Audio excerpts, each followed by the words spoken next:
For the Module 3 Lesson 22 application problem, we are going to use kind of both our factor and area model to solve the problem in two ways. We'll kind of duplicate and show both of those methods. So it reads that I have 8 times something will equal 96.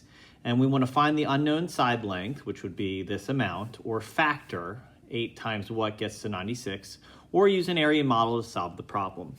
So the first method that I want to kind of show you is the concept of using this area model that equals a total of 96. And when kind of looking at this, I can recognize that 8 times 10 would get me pretty far, right? It would give me a total distance of 80. So the remaining amount to finish up would need to equal 16, which tells me that 8 times what gets me 16, that is 2. So when I add this 10 amount and the 2 amount, that's going to give me a total of 12. And when we look at our number bonds, we have that 96, and we can break 96 into a more usable 80 and 16.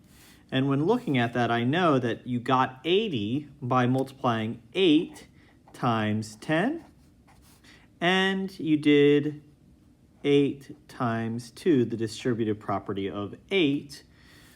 From that point, you take the 10 and the 2. Actually, this should be divided by, I apologize, right?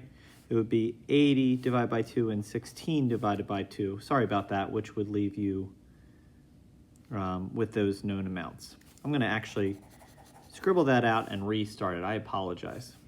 So in this scenario, we took 80 divided by 8 and 16 divided by 8.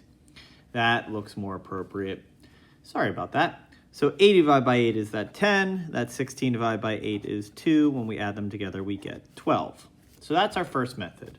And I'm just going to recap and try to ignore this part. So we had that 96. We took a big chunk of 80 out, leaving us 16. We know 8 times 10 gets us to 80, and 8 times 2 equals 16.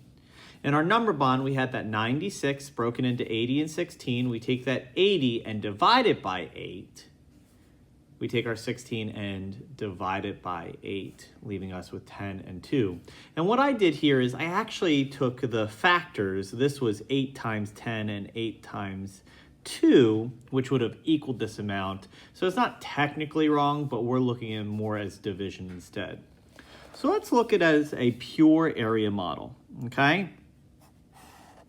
So in this situation, I know if I look at it this way, I have 8 times something, and the total is going to equal 96, okay? So I know that if I put, say, 110 in, that would give us, say, 80 square units. And here, I would have to put 2 ones in, and that would give us 16 square units. And we take those 80 divided by 8 again, and the 16 divided by 8 again, which would give us 10 plus 2, giving us 12 for our other factor, okay?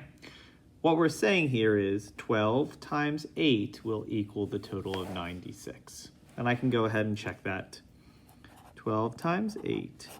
8 and 2 is 16, carry the 1.